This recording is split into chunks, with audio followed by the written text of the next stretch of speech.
All right, thanks again. So right now I'm going to talk about transport security. The last talk was a little more general around trade-offs between encryption and not. This is a more technical deep dive into the actual protocol of TLS. And you may have heard in the last couple years that there have been some problems.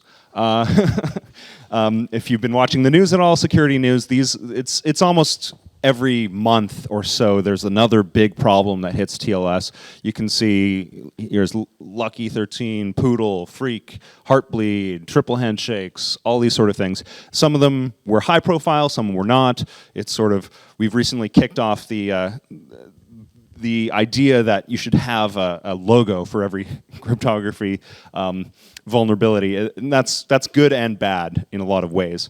But I get this a lot, where people just say, you know, we've had enough of this crypto stuff. It's always breaking things. It's always causing problems. Why do I have to update OpenSSL again? Why do I have to keep doing this? And it's really a legacy problem.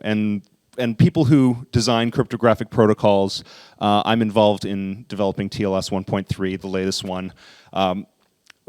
Generally, you know, we're sorry. We're learning as we're going too. So, if you think of TLS, this is the security protocol that secures HTTPS. This is security for the web, and it's been around for a while. It's based on SSL, which is a protocol that was invented in the 90s at Netscape. And if you think of how far security has gone in the last 20 years, cryptography has also learned a lot, and we've made mistakes along the way. So currently TLS has issues. These are things that have come up over the last 5 years even, and I'm gonna dig into a couple of these that I find sort of interesting, and these are not easy issues, and these are not obvious flaws.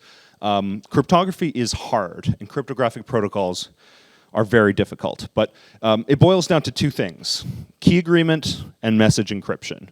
So two parties need to agree on a shared key, and they need to encrypt data. So how do you agree on a key? And this is Diffie-Hellman. This is from a paper in the 1970s. You can basically, both parties exchange G to the A, G to the B. This is sort of mathematical constructions, exponentiation, and you trade them over, and you get G to the AB, G to the AB, and this becomes your shared data. So if someone in the middle, they see G to the A and G to the B, they don't see A or B, so they can't actually find out what the real thing is. Unfortunately, this is something that if you just use plain Diffie-Hellman is completely insecure. If you're a person in the middle, man in the middle, you can pretend to spoof each side and end up getting a shared key with the first person and a shared key with the second person, unbeknownst to either of them. So this is again where authentication comes into place. I introduced the concept briefly in the last one, but if you have an authenticated key exchange, then there's no evil DJ in the middle. You can just sign your key parameters and verify that that they're secure on either way. This is generally, you know, how you get a shared key. Now once you have a shared key, how do you encrypt data? Well, you have to choose your cipher. There's two main types of ciphers: block ciphers and stream ciphers that are used in TLS. Block ciphers take a fixed size number, and they take a key, scramble it up, and you get a fixed size output. And if you have more than that fixed size of output, you need to chain them together. This is a mode called cipher block chaining. I don't know if you've ever seen the Linux penguin that demonstrates why if you don't chain your ciphers together, you can really leak a lot of information with encryption. I wish I had a picture of that right here. Forgot to put it in the slide, but basically you have to chain things together so that it stays consistently random, and not if two blocks are, say, all zeros and all zeros, they don't encrypt to the same thing. The other way is stream ciphers. Take a plain text, XOR it with a stream of data that's derived from a key, and you can use a pseudo-random function to do that. You take your small key and turn it into a bigger, sort of unending stream of data, and XOR that together. And those are the basic constructions. I'm going fast because there's quite a lot in this presentation. So you have encrypted messages. Just like with key exchange, you have to authenticate the key exchange with some stamps. For encrypted messages, you also have to authenticate this. And this is something called a MAC, a message authentication code. You take a secret key and a message, and you get a message digest. This is very close to what I described in the last presentation as a keyed hash. So this is great. These are our basic concepts. And if you stick them together, you get something called transport layer security.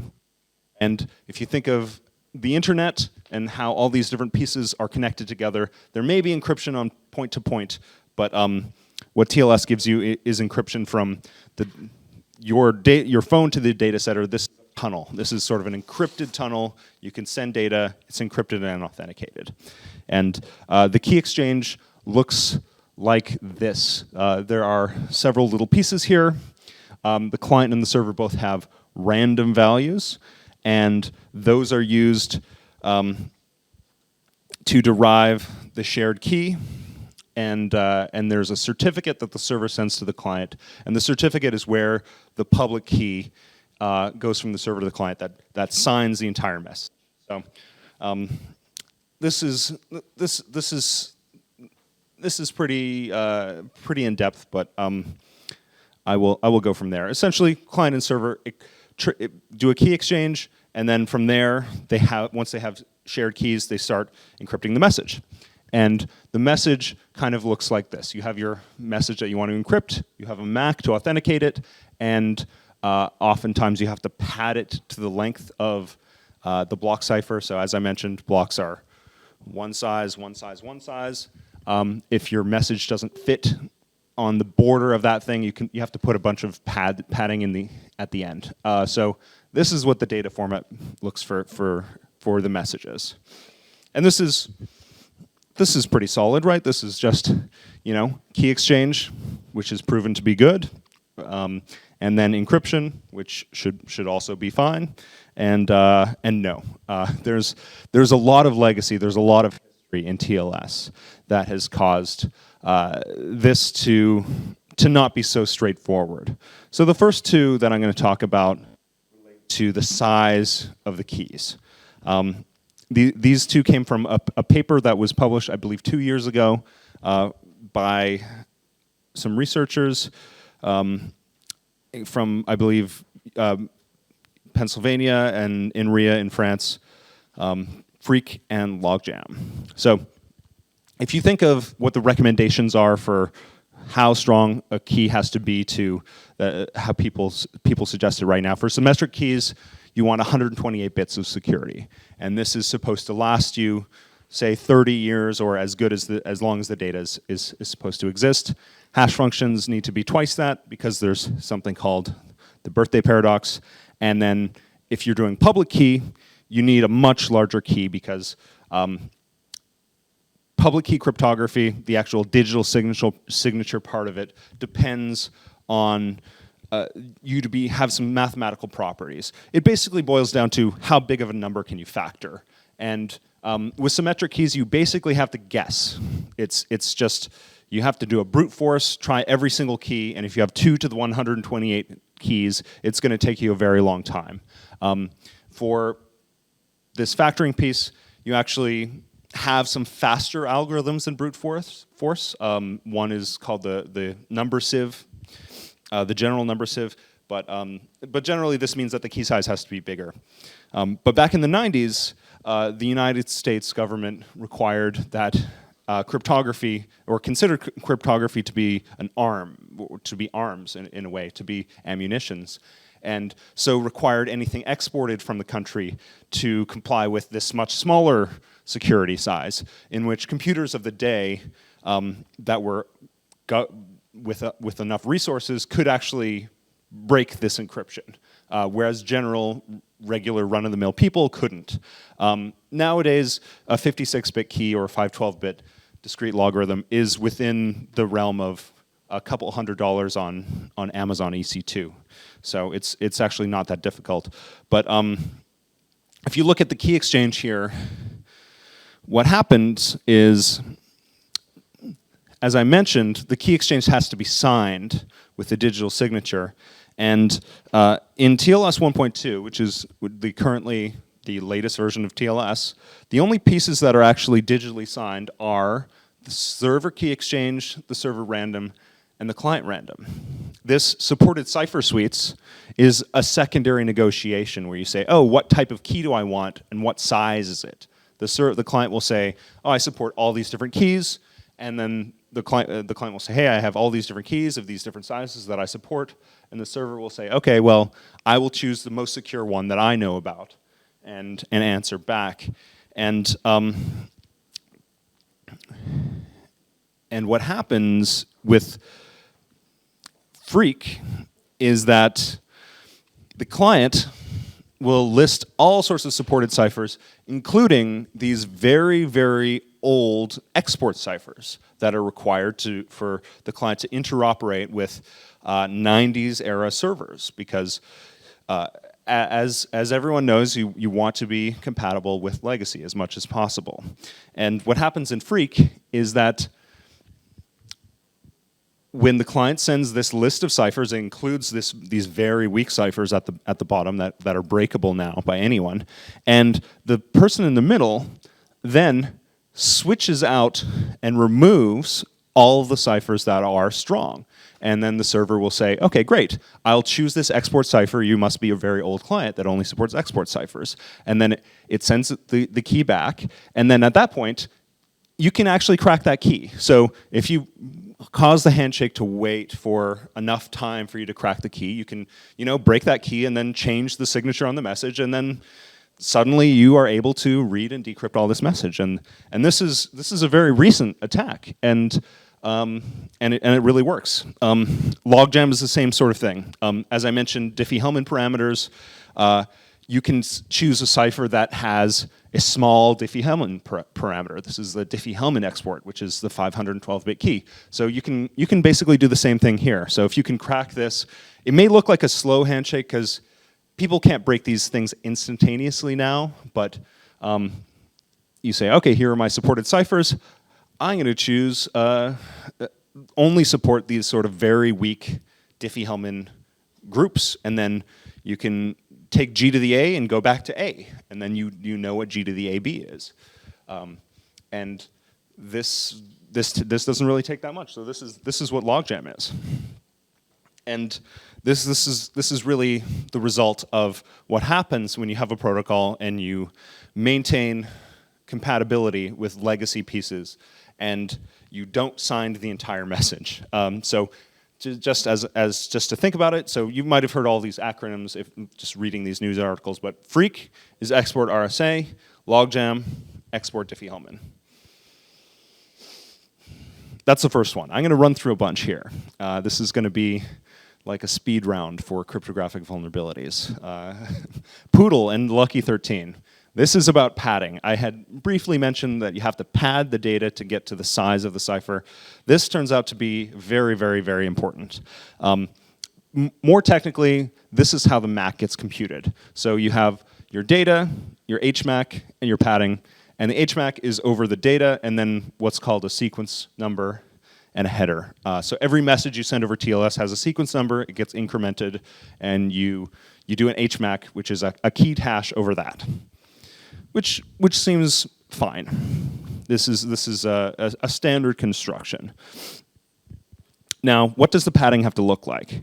As I mentioned, TLS evolved from SSL. SSL v3 was the last version of SSL, and padding in SSL kind of looks like this. You have the last byte, which says how many bytes of padding there are, and then there's a bunch of pieces. So it says 0, that means there's no extra bytes of padding. 1, there's 1 of anything, 2, and 1 of anything. This was actually updated in TLS so that it's just a repeated number, 0 or 1, 1 or 2, 2, 2, etc.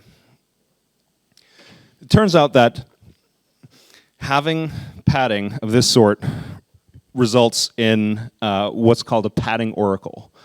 This was This was originally a paper written by Vaudenet in, I believe, 2003 or something like this.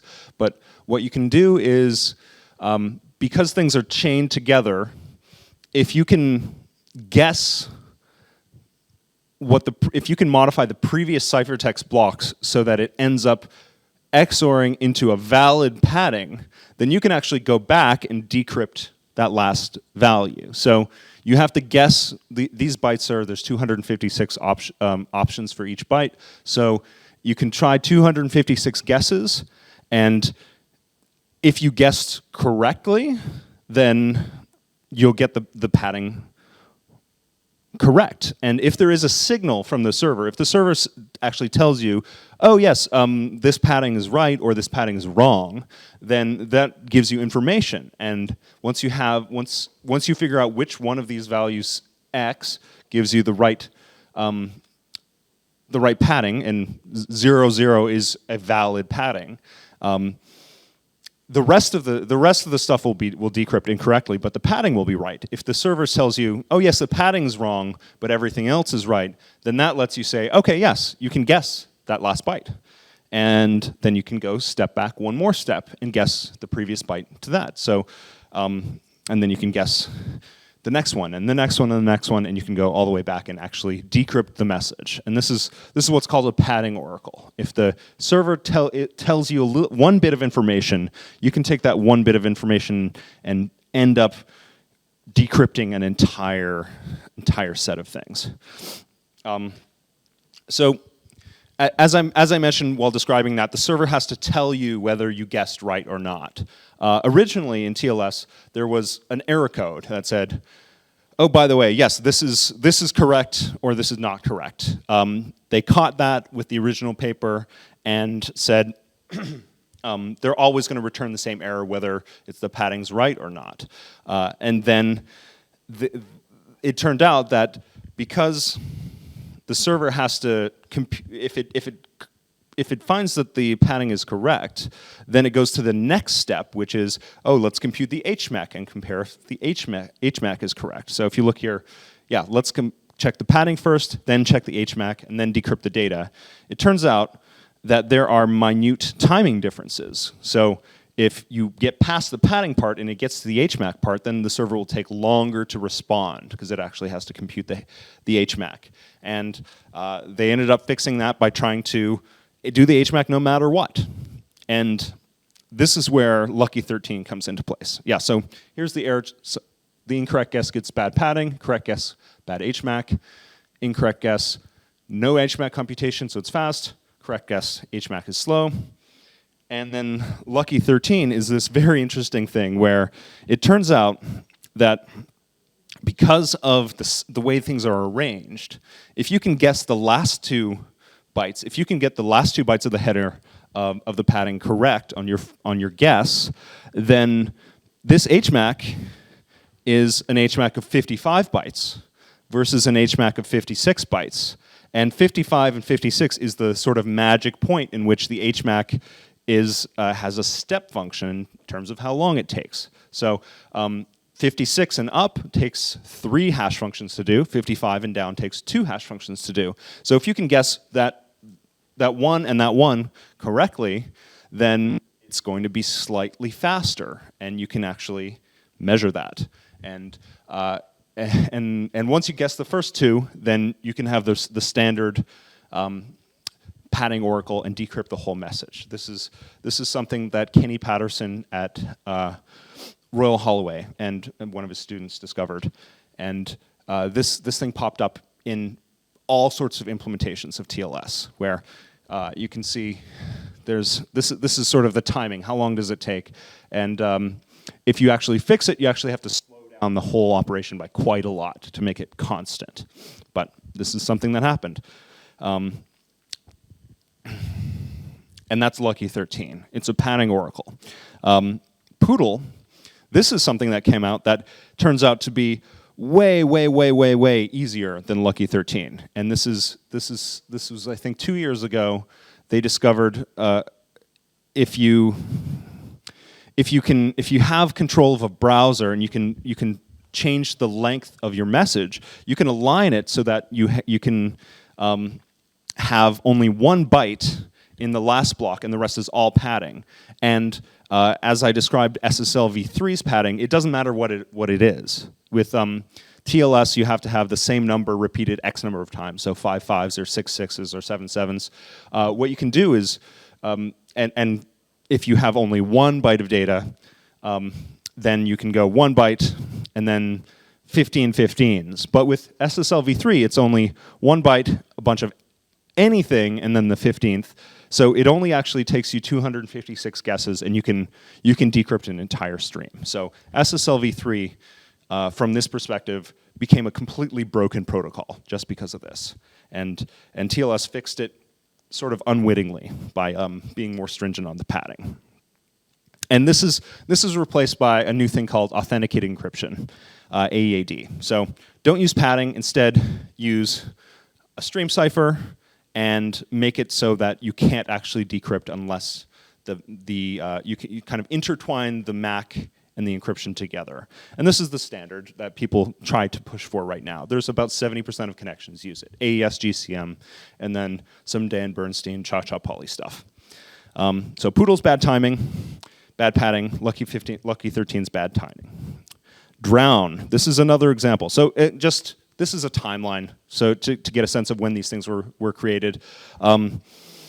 It took a very, very, very long time for TLS 1.2 to even be adopted. This is like 2014. This is only 2 years ago. We were under 40% of using TLS 1.2, and 100% of sites supported SSL v3. So we were incredibly vulnerable as the internet ecosystem back then. But as you can see, there's also something called SSL v2. And people were supporting that up to, say, 25% 2 years ago. And this was known to be broken a long time ago. And what Drown is it takes advantage of the fact that if there is a key that works on SSL v2, the attacker can, if you're using the same key on an SSL v2 and a TLS connection, you can use the SSL v2 connection to decrypt your TLS connection.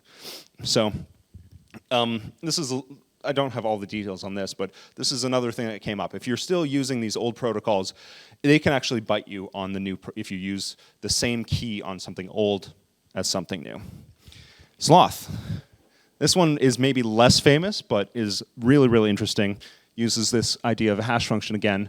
Hash functions, again, these things evolve. The ones that we used back in the 90s, they're not really secure anymore for the ones that we want to do. For MD5, this is a great hash function by Ron Rivest. There was a collision in 2004, SHA-1. This is the one that we use now.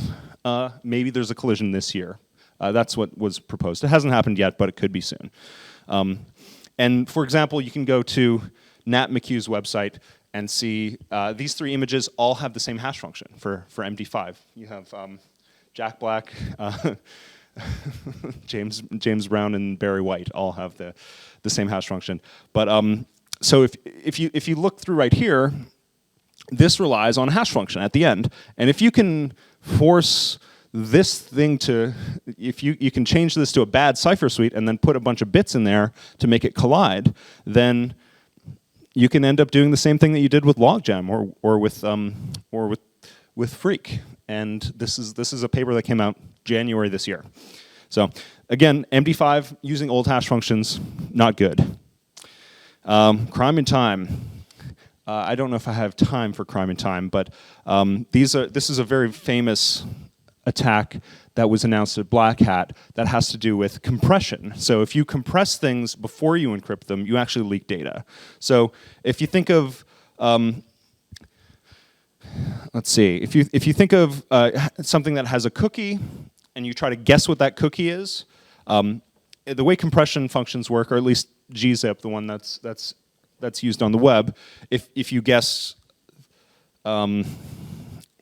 correctly, things get compressed together. So what compression does is it reduces duplicates. So if your cookie says cookie and your guess is XXXXX, then it's not going to compress very well. But if the cookie says cookie and your guess is cookie, the compression algorithm can really compress that into, oh, cookie twice. So what ends up happening here is if you can keep repeating a guess and having it be next to the thing, a secret data beside non-secret data, and if you can make sure that they sort of match, then if you have a bad guess, it's going to be longer than if you have a good guess. And then you can use that to actually decrypt data. So you can decrypt any sort of cookie you want, as long as there's compression before encryption. And this actually originally required you to be on the local network and injects some different pieces, but Talbury presented an attack called Time, which let you just do this with timing APIs in the browser. So, which is really, really kind of an amazing attack. But this is sort of an interaction between compression and encryption. And again, this is all stuff that's happened in the last 3 to 5 years. So crime is a compression oracle. Time extends that to JavaScript. Suite 32, this is from like a month ago. Birthday paradox. Everybody knows that it's sort of strange that if you have 23 people in a room, so we have more than that, much more than that here. There's more likely than not that someone in here shares a birthday with someone else, and that sort of feels unintuitive, but it has to do with the way that probability distributions go. And older ciphers, one called Triple Des, has a block size of 64, and if you do the birthday paradox on that, you can actually see it only requires 32 gigs. So if you send 32 gigs of message with the same key, you're going to likely get a collision.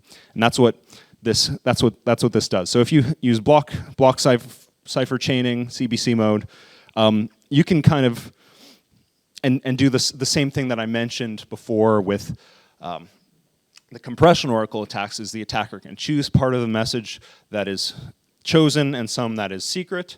If you can get a collision, you can just do a little bit of math, and after simply 32 gigabytes of data, which seems like a lot, but it actually happens in some TLS connections, you can extract the data. And so cipher, it's some very strange things like the block size can really hold you back in using something like CBC. So AEAD, this is something you should do, Suite 32. So where did we go wrong? There's lots and lots of ways that we went wrong. And this is the problem, one of the main problems with cryptography is there's so many subtleties in the mathematics of it, even the things that seem like straightforward constructions. There's just all these different pieces. I'm running out of time. So if you think about it, you can say, what's the best cipher? And what's the weakest cipher? This is one that's very well known. It's got all these different pieces that are potentially vulnerable to the different attacks that I described. And it's still around. So as an industry, what are we doing about this? Well, every time these things come out, we patch TLS 1.2. We say, okay, well, you can't use this cipher anymore. Or you can't use this mode of cipher anymore. So about 2 years ago, we just sort of thought, why can't we just eliminate entire classes of attacks? And that's where TLS 1.3 comes into play. And this is something that I've been closely involved with. It's just developing the next version of TLS. So this is the old handshake. This is the new handshake. It's slightly better. It actually requires fewer round trips to the server to do. And all these different things that I described before, Freak, Logjam, Sloth, Lucky 13, these are kind of the kind of old things that we knew about cryptography that we hadn't actually studied well enough to discover these attacks are just removed from the protocol altogether. So for TLS 1.3, you can only use AEAD. You can't use a lot of these other different pieces. Same with small Diffie-Hellman groups. Elliptic curves, we're still using the NIST curves. That's maybe one thing that people are iffy about, but yeah, drown. There's still heartbleed type things. You can still program the code incorrectly. That's not something that you can fix by the protocol, but one thing that we've focused on for TLS 1.3 is to make it as simple as possible so it's less difficult to make coding mistakes. But in the end, this is sort of a theme of the conference is post-quantum. Yeah, discrete logarithm, factoring, elliptic curve, discrete logarithm. These are all algorithms that use the hidden subgroup problem. And the hidden subgroup problem is something that you can solve with a quantum computer in a reasonable amount of time. So if people have a big enough quantum computer, which is very impractical today, but maybe practical in 10 years, maybe most likely practical 25, you can kind of go back and break all of these sort of things. So it's also very important to consider what can we do to replace RSA and elliptic curves in the face of this potential threat in the future of a quantum computer. But people are on it, and this is there was another talk about this earlier on. Chrome is doing an experiment with a key exchange called New Hope, and their pqcrypto.org is something that you should look into. But this is not something we can fix in TLS 1.3. We're kind of cleaning up the back haul of things that we did wrong since the 90s. And as a conclusion, this is the timeline of all these vulnerabilities, and there's just a huge mess right here in the 2014 to 16 era. And hopefully TLS 1.3 comes in and kind of knocks them all away. And we hope that there's going to be big adoption of this new protocol. And yeah, sorry about TLS. Hopefully 1.3 is better. The end.